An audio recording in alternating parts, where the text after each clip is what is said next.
have that beautiful little bling. Thank you, Gavin. That was for you. That was for me. Oh, thank you. I think we're ringing over here just a little bit on sound. Good morning, everyone. It is so good to see you all this Sunday morning. My name is the Reverend Samaya Oakley. My pronouns are she, her, and hers. And I have to tell you, I don't know if you've noticed it, but the signs of new growth are all around us. It's this new life that exists, that invites us to fully live life, to fully know ourself, and that's a self with a capital S. It invites us to look around and accept the challenge of our life, to experience all of life. We are Canadian Unitarians, Canadian Universalists, and Canadian Unitarian Universalists. Some of us are atheists, some of us are mystics, some of us are humanist, others of us are pagan. No matter what your theology, we gather around 8 principles, 6 sources, and 5 aspirations. And today we turn our attention to how do we respectfully and honorably draw from our 6 sources. As part of our ongoing work to do this, we take time to acknowledge that we make our home on the land of Mohkinstsis, or the city of Calgary. This is the place where the Bow and the Elbow rivers meet, and has long been a place where the original peoples of this land would often meet and share ideas, celebrate in ceremony, and collaborate, much like we do here when we gather on each Sunday morning, and each time we hold a meeting or a small group, whatever it is that we do all of that. This is the place where the Crown entered into treaty with people of the Blackfoot Confederacy. And okay, I'm going to tell you, there's a little bit of exam time here. The Blackfoot Confederacy are the people of Siksika, the Kainai, and the Piikani First Nations, the Dene First Nation band, which is the Tsuut'ina. The 3 bands of the Stoney Nakoda are the Chiniki, Bearspaw, and Good Stony. Oh, you have got this down, folks. Also, it is the place where the Atimsawa Métis government of Alberta within Alberta Districts 5 and 6 enter into that treaty as well. Particular welcome to those of you who are new to our community. We're delighted that you're with us and that you have trusted us this morning. And we ask that you attend a few services, either online or in person, to get a full sense of who we are as a community. And I would like to draw everyone's attention, and please share it widely on social media, Jane Perry's commemorative concert, coming up on Sunday, June the 23rd. You can get your tickets on Eventbrite, and if you're having trouble doing that, Patricia at the back, she's got her hand up, is the person to talk to after the service. Each Sunday when we come together, we gather for a variety of reasons. Some of us gather because we need to make sense of what is going on in the world. We gather with love in our hearts to search for mystery, for belonging, for connection.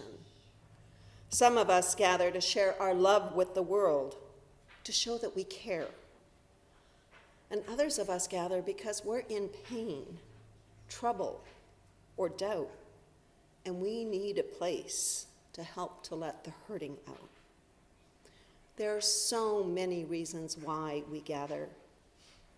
What matters is that love is at the center of who we are. Good morning, friends. 2 of the songs that I'm singing today, one, the Prelude, which I'm about to sing, and then the Offertory, are from deep in my childhood. This first one, Look to the Sky, is from my favorite Christmas movie of all time. It's a Nelvanimation animated film called A Cosmic Christmas. My friend Scott calls it Christmas crap from space. But I grew up with it, and I really love it. And so this song is from the point of view of a little boy who's trying to find meaning.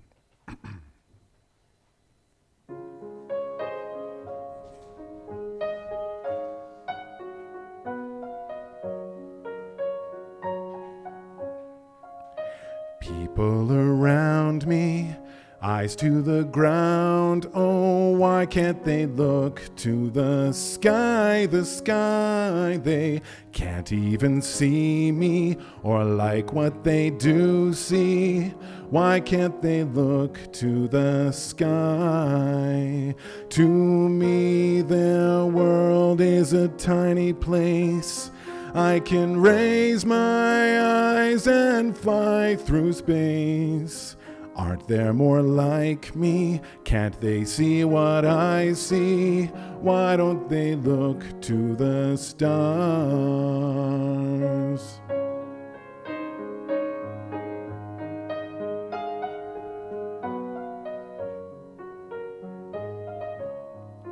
Oh, this old world is a tiny place. I can raise my eyes and fly through space. There are more like me, and they see what I see. We all can look to the stars.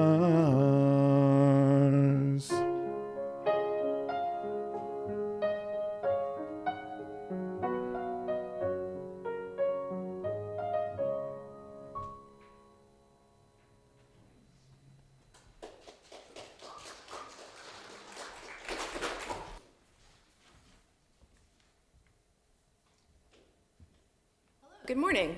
I'm Lisa Gasson-Gardner. My pronouns are she and her.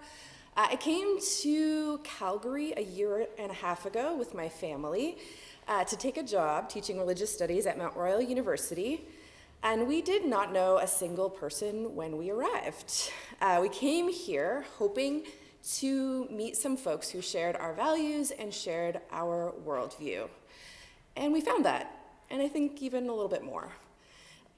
Somehow, I am now a member here, and somehow they have also let me be on the board. Our Chalice Lighting this morning comes from the Reverend Chris Jimerson. This is the flame we hold in our hearts as we strive for justice for everyone. This is the light we shine upon systems of oppression until they are no more. This is the warmth that we share with one another as our struggle becomes our salvation. May this light be illuminated in all of us as we move into our worship service.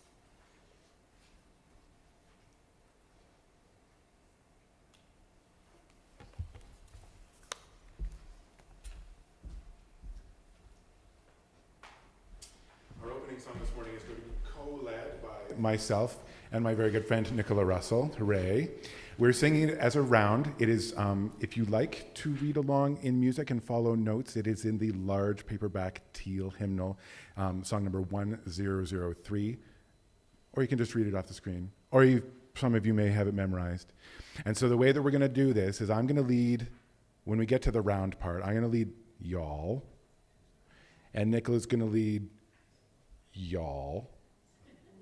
And we're going to sing the whole thing together, all of us in unison, and then we're going to break into those two parts. And Nicola's going to start, so y'all are going to start that second time, and then we'll follow. And if you trip and stumble, pick yourself up, pick up your neighbor. And we're going to go through the round twice all the way through. So on your feet in body or spirit, raise your bums and raise your voices.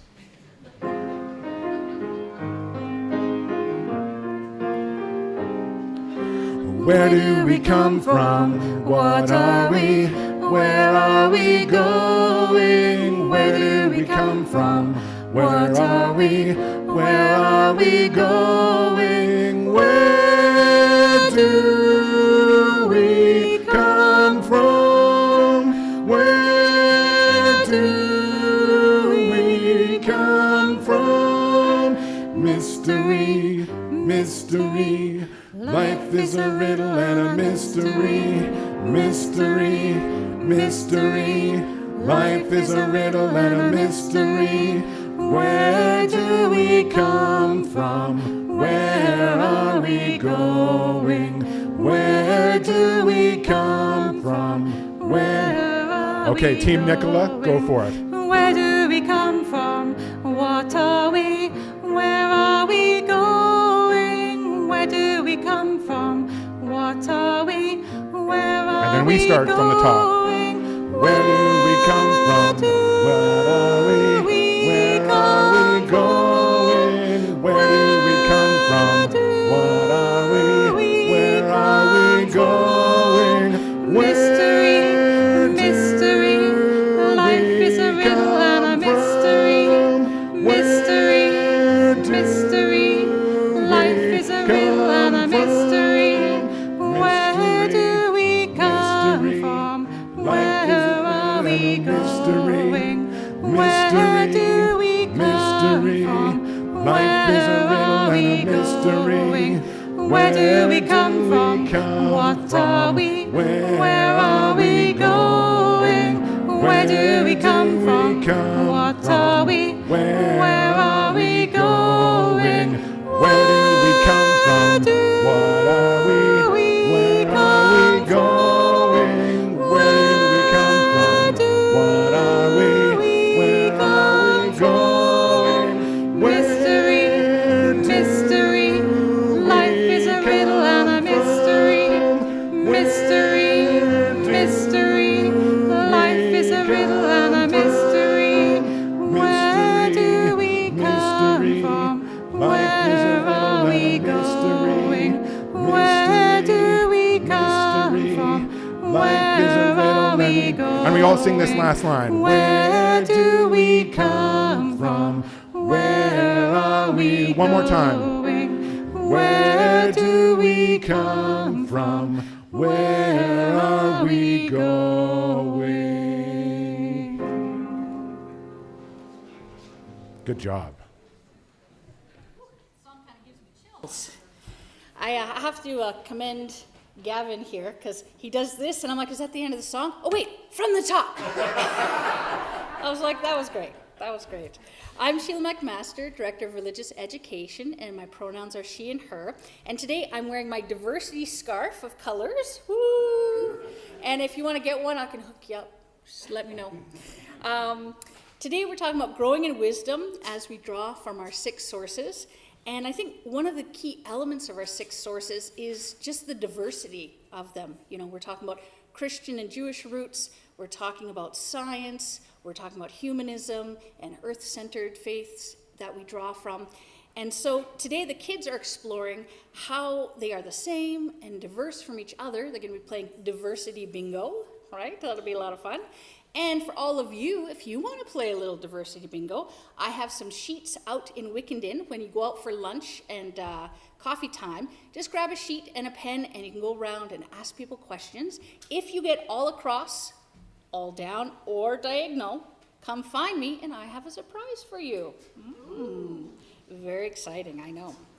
And I also have, of course, a story for all of you today. Yay!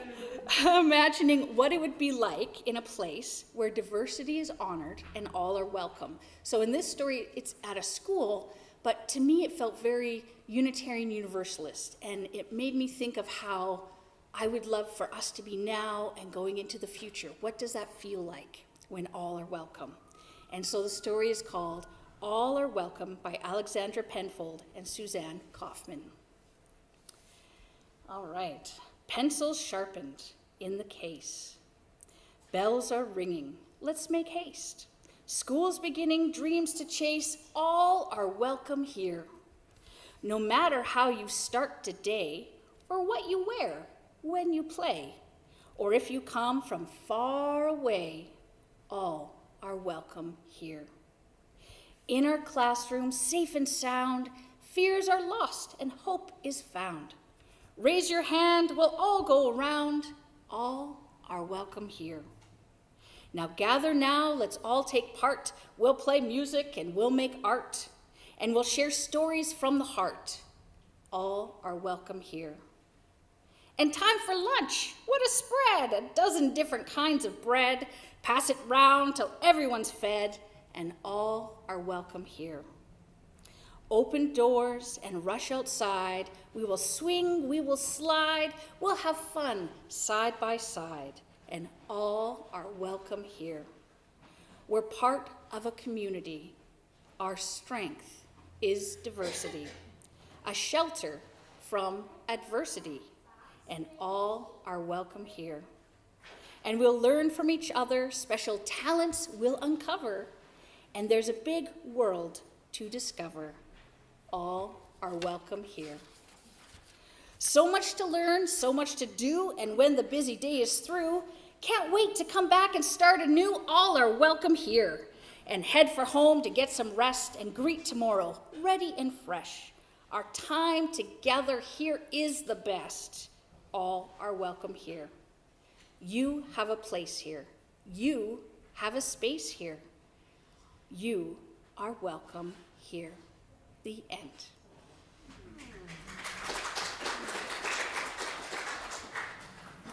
And so this week's challenge is to think about all the ways that you are diverse and special and the uniqueness that you can bring to our community. Some examples are Brandis Purcell was offering ukulele lessons. Robert Rickey is wonderful at campfire songs. Brenton Saunders is always helping out with the kids at the fun table. And Rachel Smith started the women's group. Francis Lee connected his dancing world with the Calgary Unitarians for dance events, which are super fun. More to come. And Brett Wilkso, he said it's okay if I get his last name wrong, and I totally am.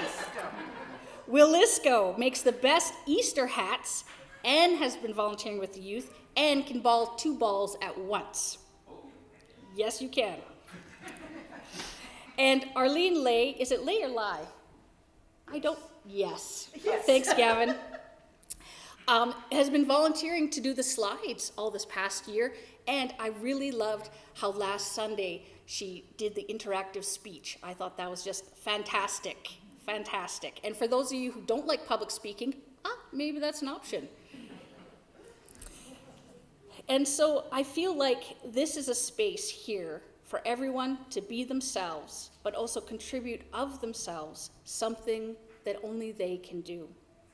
And so I feel so blessed to be in a place where diversity is welcome, where I am welcome to be myself, all of myself, queer, poly, neurospicy, lots of fun. I can just be myself. And a quote by William Sloane Coffin Jr. says, "Diversity may be the hardest thing for a society to live with, and perhaps the most dangerous thing for society to be without." And now please join me as I take the light of our flame downstairs to the children.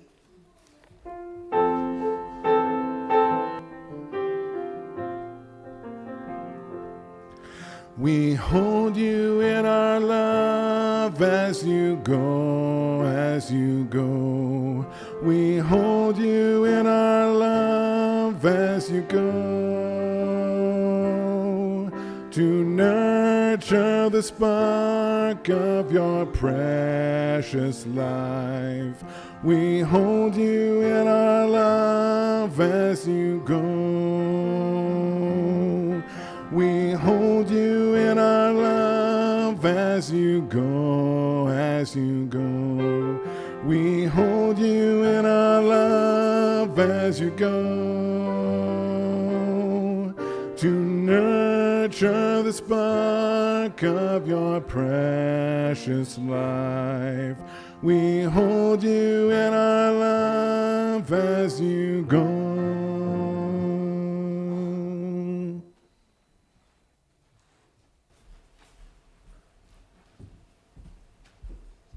I have to wait till Gavin's done so that you don't accidentally hear me singing. As an expression of our commitment to living our Unitarian principles, our 4 others recipient this month is the Bearclan Patrol. Bearclan was a dream to take back the streets led by Indigenous people. The concept behind Bearclan Patrol is community people working with the community to provide personal security in the inner city in a non-threatening, non-violent, and supportive way. If this is where you would like to direct your offering, please indicate for others in the message with your e-transfer or on the offering envelope. Take time as the basket passes you to hold gratitude in your heart for the work that Bearclan Patrol undertakes in Calgary. They make a difference in so many lives. After the basket has passed you by, you can come forward and light a candle or drop a pebble over here to acknowledge a joy or a sorrow that you are holding in your heart this morning. The offering will now be received with gratitude in our hearts for all that you do to make Calgary Unitarians a special place.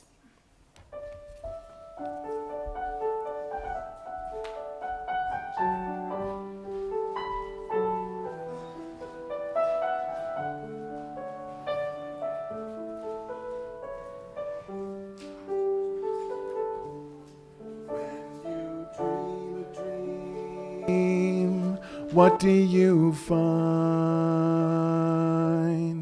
when you dream a dream? What do you see when you dream a dream? Where do you go when you dream a dream? Let your feelings flow. I dreamt I was a queen sitting on my throne. I dreamt I was a king or queen, and I was not alone. When you dream a dream, what do you find? When you dream a dream, what do you see? When you dream a dream, where do you go? When you dream a dream, let your feelings flow. I dreamt I was a singer, singing for my friends. I dreamt I was a singer, and it would never end. When you dream a dream, what do you find? When you dream a dream, what do you see? When you dream a dream, where do you go? When you dream a dream, let your feelings flow. When you dream a dream, what do you find? When you dream a dream, what do you see? When you dream a dream, where do you go? When you dream a dream, let your feelings flow.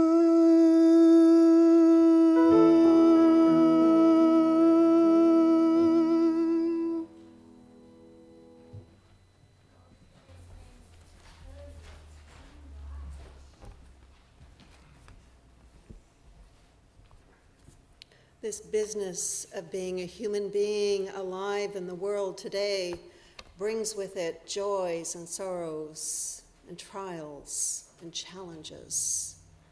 And we take time in our services every Sunday to acknowledge just that. We know that there are those who are dreaming and experiencing such joy in their life. Joy at the birth of a new child in their family. Joy for Danny Weber, who was and is a member of this congregation, who has signed a contract to be the minister in Hamilton. Joy for falling in love. Joy for the brilliance of life. For all of that and so much more, we light a candle of joy. And we know in our human lives that sorrow, those things that happen in life that make our hearts heavy, are a part of the journey of the human experience. We know that there are those among us who are experiencing houselessness, who are battling addiction, mental illness, the death of a loved one, trouble with our children, whether they are small or large. We light this candle for all of the sorrows that we carry in our heart. And today we light a candle of global concern for the sick population today. Solemn prayers and speeches rang out inside the Golden Temple in Amritsar, the holiest of sites in the Sikh religion, as the northern state of Punjab marked the 40th anniversary of a deadly Indian military operation, Operation Blue Star, as it was called. It left hundreds dead and damaged the temple's inner shrine.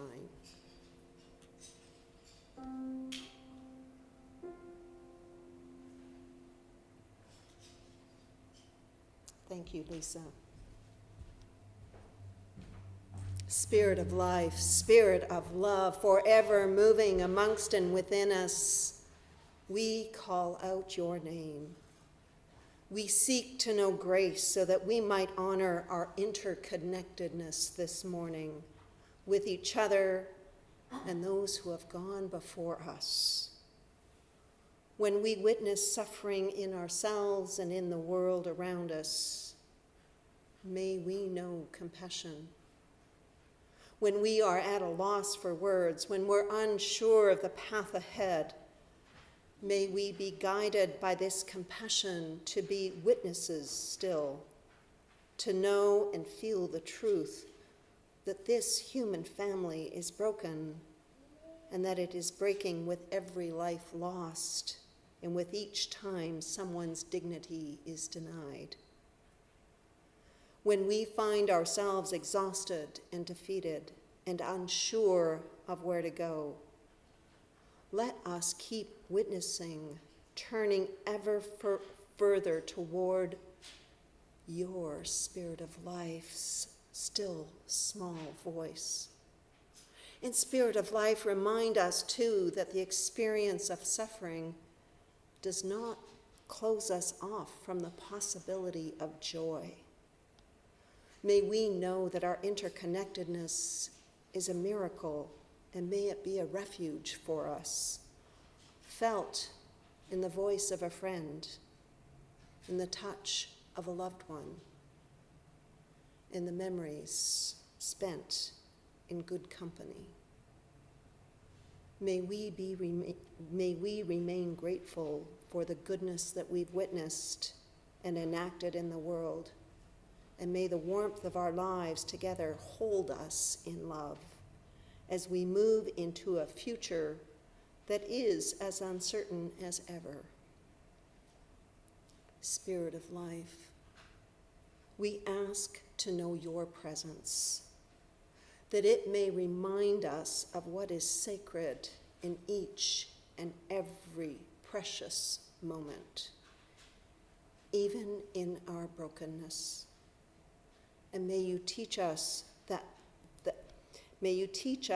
sacred presence too, that we might know ourselves here and now, that we might be present for this one and precious life. Let us now enter the reverent space of silence for 2 minutes. Gavin will bring us out of silence with our musical interlude, Walking with You. You can sing along or allow the words to wash over you. The words will be projected.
Walking, walking with you, walking with you is my prayer. Singing, singing, singing with you, singing with you is my prayer. Laughing, laughing, laughing with you, laughing with you is my crying, crying, crying with you, crying with you is my prayer. Praying, praying, praying with you, praying with you is my prayer. Walking again, walking, walking with you, walking with you is my prayer.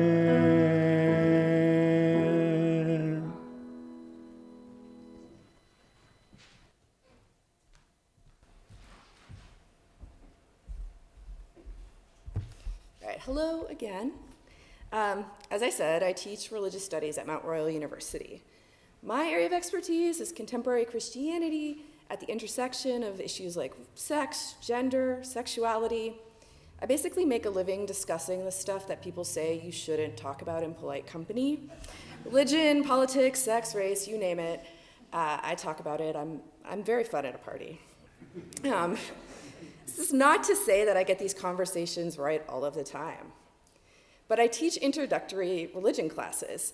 That means I have to teach religions that I am not an expert in and that I have not practiced myself. If I avoid talking about them, it wouldn't get taught. So I have to engage cultures that are not mine. So, what is culture? If you were in class, I would make you shout out answers at me, but I'll spare you that. We have two kinds of culture, material culture and immaterial culture. Material culture, clothes, books, chairs, furniture, buildings. It's all the physical stuff that we make.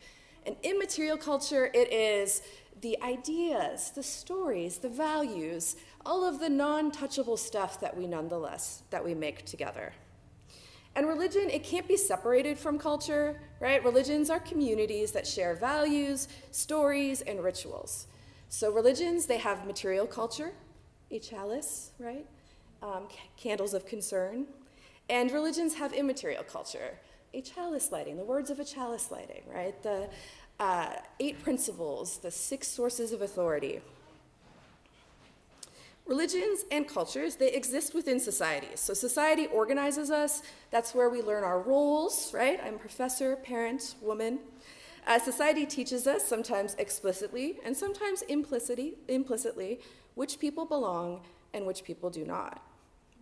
Right? Societies maintain hierarchies that give people unequal access to resources. So white people are given land that belong to indigenous people. That land becomes generational wealth for white people, and it perpetuates a hierarchy and injustice. Okay, so a $10 word for you for today is syncretism. Syncretism is what happens when cultures meet. They learn from one another, they borrow from one another, they grow and they change. So Sikhism, it emerged in 15th, 16th century North India. The founder, Guru Nanak, he got his teachings from, on one hand, his supernatural experiences, but also from the existing teachings of Hinduism of his time. And then he put his new teachings to music and was accompanied by a musician who was Muslim by birth, Mardana. And they worked together to spread these new teachings. So Sikhism is not Hinduism and it's not Islam. Very famously, Guru Nanak said, there is neither Hindu nor Muslim. But it does come from the existing ideas and practices of its time and place. So if cultures learn from one another through the process of syncretism, then why are people so het up about cultural appropriation? Because of power, right? Cultures don't meet in a vacuum. They meet in societies where power, like access to resources, is unequally distributed. In 15th century India, society was divided into classes of people, each with a particular social role. And to challenge that hierarchy, everyone who visited a Sikh community takes part in a meal, and everyone sits equally on an equal level, and no one is higher than the other person, and everyone takes turns serving, right? It's a vision of social equality for a society with a rigid hierarchy. And yet, Sikh people are a minority group in India, and through time, they have been persecuted for their identity, right? So syncretism is how culture works. Cultures meet, they learn from one another, making new cultures. But as cultures meet, there's an unequal distribution of power, and we can map those differences in power and even criticize how power is used. So during COVID, I taught an online course called Buddhism in America, lest you think that I teach in my area of expertise all of the time.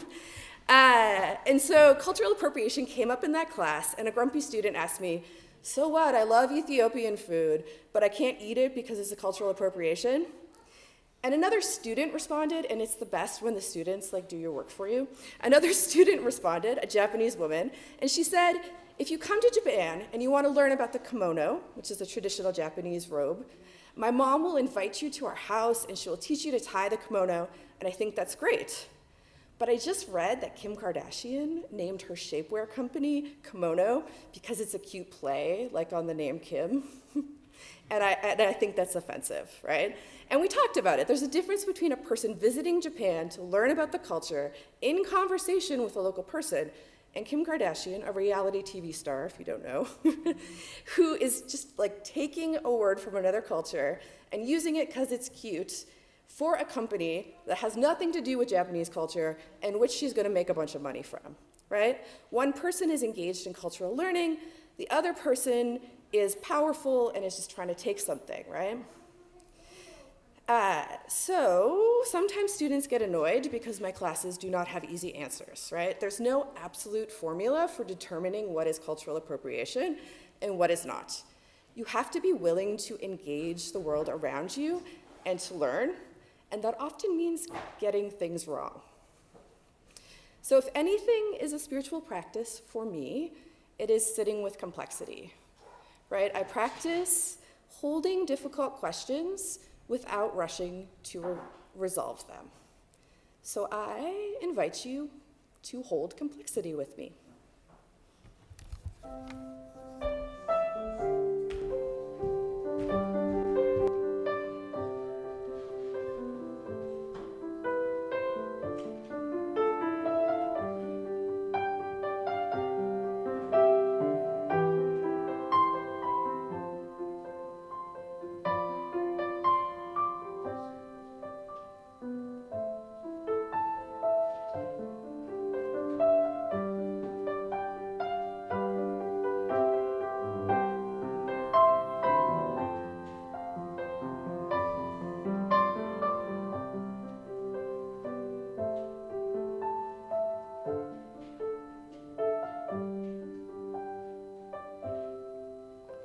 Spirit of life, come unto me. Sing in my heart all the stirrings of compassion. Blow in the wind, rise in the sea, move in the hand, giving life the shape of justice. Roots hold me close, wings set me free. Spirit of life, come to me, come to me.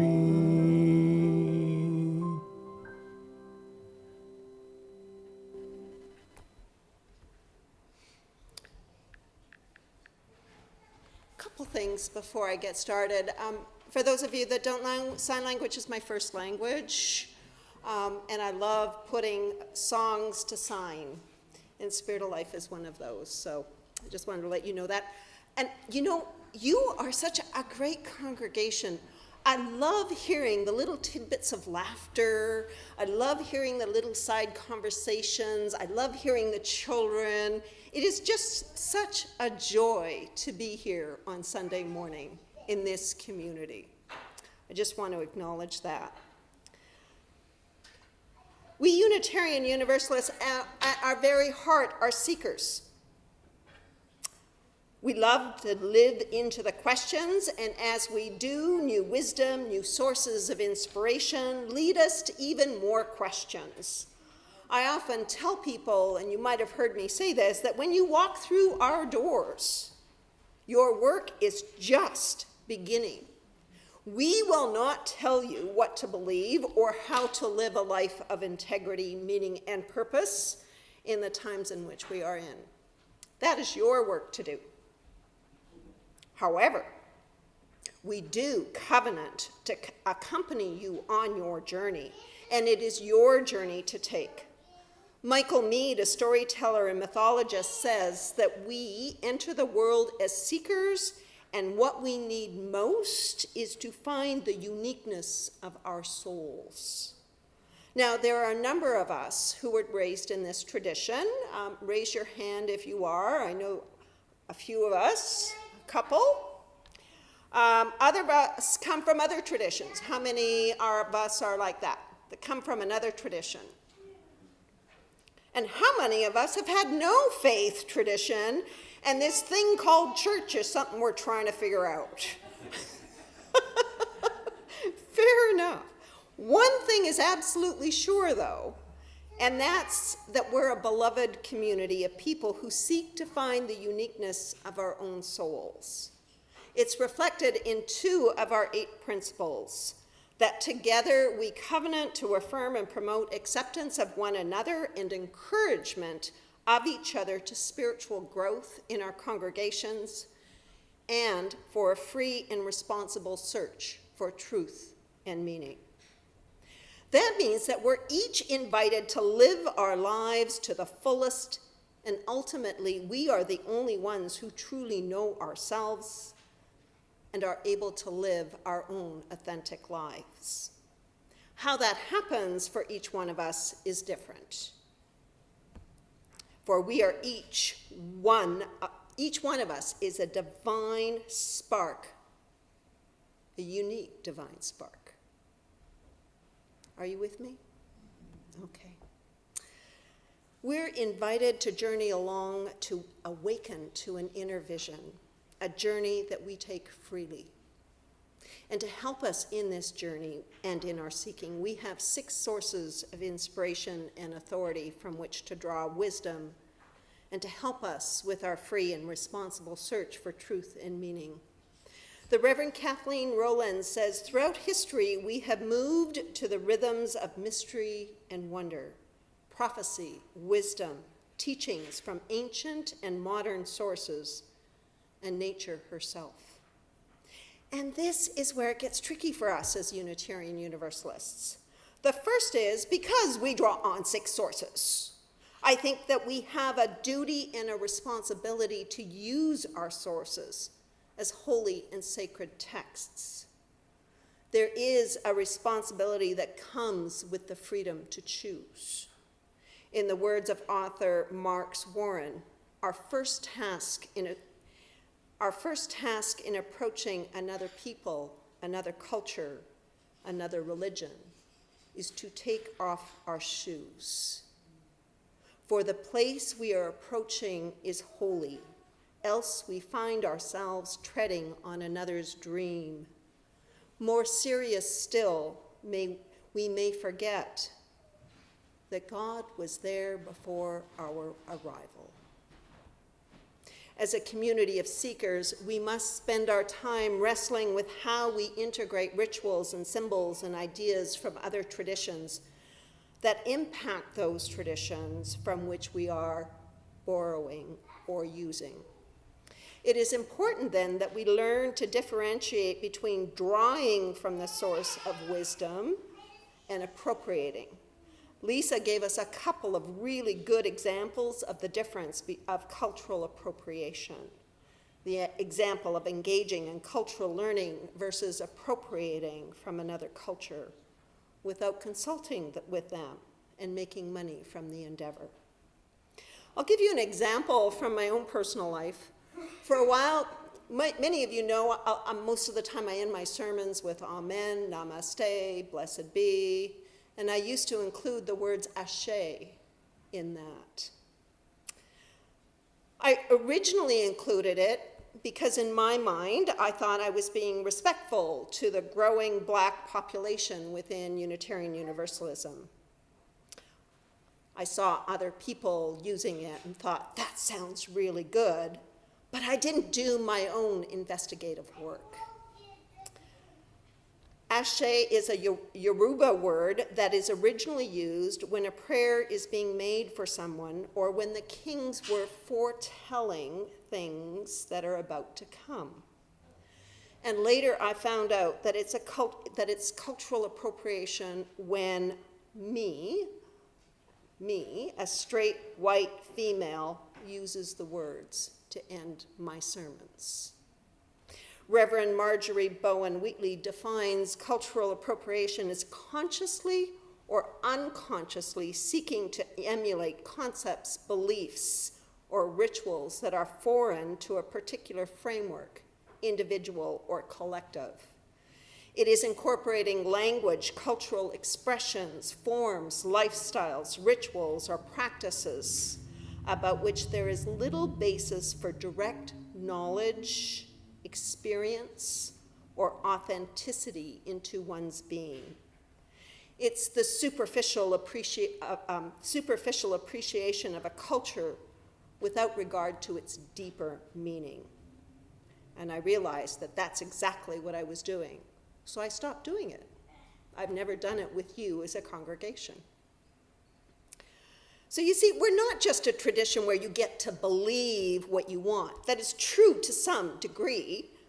Instead, we actually ask you to take time to examine your beliefs and to do so with integrity by living them out in the world. And for this to happen and to live into that space and time when we can truly say that everyone is welcome here, we need to be able to do that work. To say that this is a place where we can share our stories from our hearts, where we learn from one another, where we are able to find a home here. So we need to be aware of our own culture, and that can be hard to do when so many of us come from a place where our lives has any conversation about culture become difficult. Many of you were with me when we engaged in a national Canadian Unitarian program a number of years ago, before I was your minister, where we Canadianized a Widening the Circle report issued in 2020 by the Unitarian Universalist Association. It was a program to help leaders in our denomination de-center whiteness in our congregations so that we could become more diverse. And to do that, we needed to take the time to understand how the culture we were being raised in, whether we like it or not, we get all of those subliminal messages, impacts our worldview. And so, AV folks, could I ask you to show the cultural iceberg slide in the deck? There we go. Here's a slide that shows what's known as a cultural iceberg. You'll see that the things that we can see at the tip of the iceberg, and you remember the iceberg, the tip of the iceberg, the things above the water is actually the smallest part of the iceberg, right? Those are the visible behaviors, right? This includes music, customs, and language. And you can see that what's underneath the water is much larger and is invisible.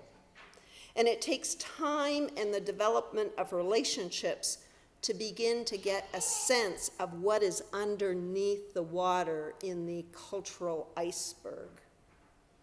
I remember this includes things like our values and our beliefs and our assumptions about how the world works. I remember an intern coming to Canada from the US saying that the problem with living in Canada was that everything was in English.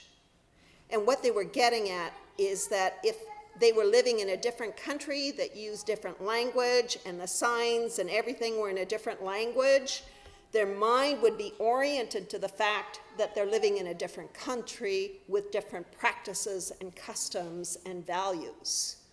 But in Canada, everything was in English.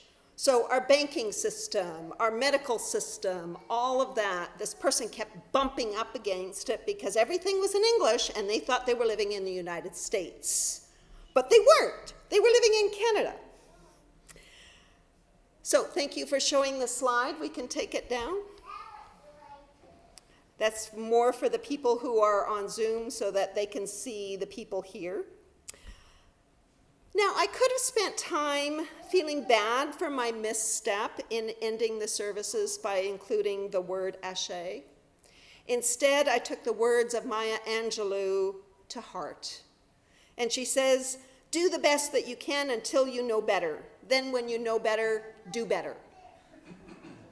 The thing is that we are going to make missteps. We're going to make mistakes when we embark on this learning journey of using our sources to help us make sense of the world.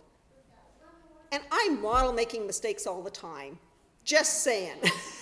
You've heard me say that perfection doesn't matter here because we hold love at the center. We can make mistakes and move on, and it's fine. The trick is not to get hung up on your mistake and to make it all about you and your feelings in the mistake. What you need to be able to do, and we work at this, every single one of us, is to accept our mistakes gracefully, integrate the knowledge, and move on. We do it with pronouns. People will now stop us in the middle. You got the pronoun wrong, they'll say they, and you go, thank you, and then you just move on. That's a good example of that. It's a part of what I call developing cultural humility. That is the willingness to open to that element of seeking to learn from others by entering into relationship with another person or people to honor their beliefs, their customs, and their values. My dear ones, this is a lifelong commitment. A commitment to self-evaluation, self-critique that begins with a willingness to examine our own beliefs and customs and values. It's only when we're able to do that that we can open ourselves up to understanding another culture. As we make plans to go to a powwow together as a community on Saturday, June 29th, mark your calendars, we are moving into this direction as a community. We'll have information in the e-news in the next couple of weeks about how to prepare, what to bring. If you choose to go, I invite you to take time to pay attention to that inner voice within you. You know that voice, the one where most of the time we try and turn the volume down. This time, I want you to turn that volume up a little bit and get curious about what it's telling you. Listen to it. Get curious, noting the differences, welcoming those places where Indigenous cultures differ from our own. For me, the wisdom inherent in our sources becomes about awareness and curiosity by taking time to notice how I feel and why. Engaging with cultural humility by acknowledging that one way is not the only way. I learned this in parenting. There's not one way to parent. We all do it differently, and every way is right and wrong in its own ways. And that's okay.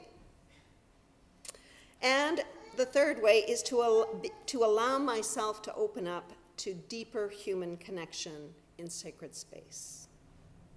And I know that by using our sources to become truly alive in the world, to accept the challenge of my life is what makes life worth living for me.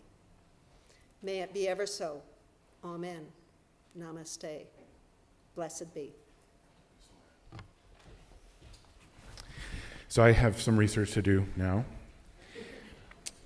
This is not my djembe, this belongs to the church, but I have my own and I've been using it for years. And Africa's not even a country, that's a continent. And so to say that this is an African drum is like not quite enough information. So I'm going to use it to accompany us today, and then I'm going to do my due diligence and learn a little bit more about it.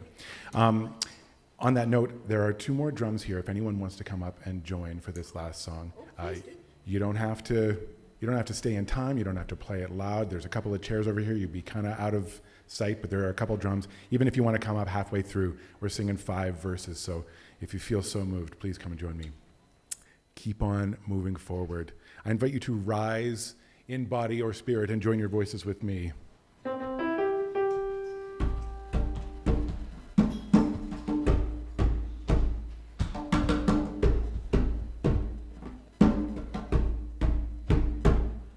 Gotta keep on moving forward. Keep on moving forward. Keep on moving forward. Never turning back. Never turning back. Gotta keep on loving boldly. Keep on loving boldly. Keep on loving boldly.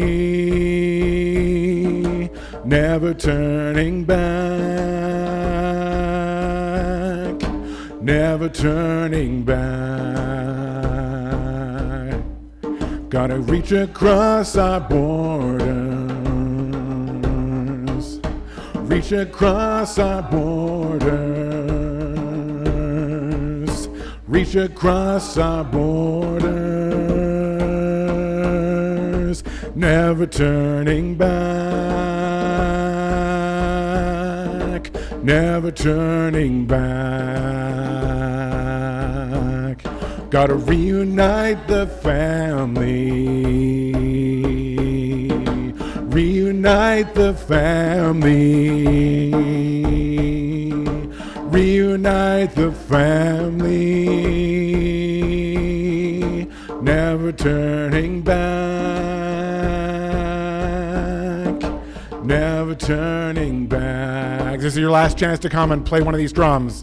Gotta keep on moving forward. Keep on moving forward. Last chance today. Keep on moving forward. Never turning back. Never turning back.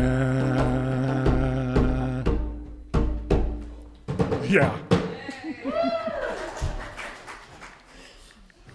You can have your seats.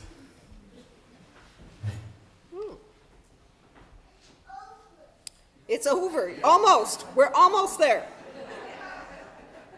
Just a couple more things left to do. May you leave this time together changed. May the promises that you have made to yourself about who you want to be feel closer to the reality of who you are right now. May you share that feeling of transformation wherever you go. May it spread into every word, every deed, every thought, and interaction until we are all changed, transformed and transforming together, becoming our better selves, our capital S self.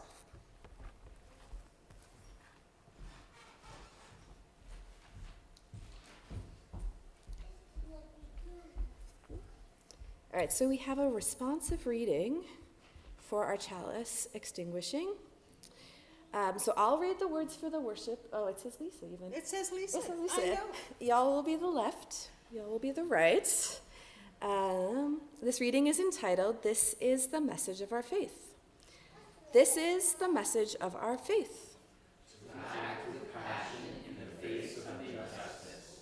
To love with courage in the middle of life's pain.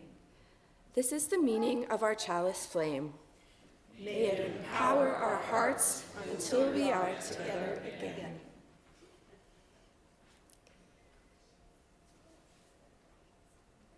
All right, thank you for trusting us with your presence this morning.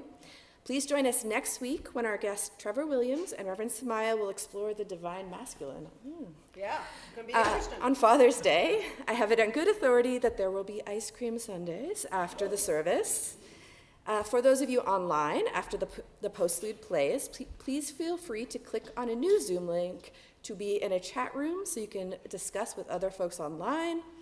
If you are here in person, please join us in Wickenden after the service. This particular Sunday, there is a soup lunch, and we will be announcing the recipients of the William Irvin Award and the Panabaker Award. And now, let us wave to Zoom.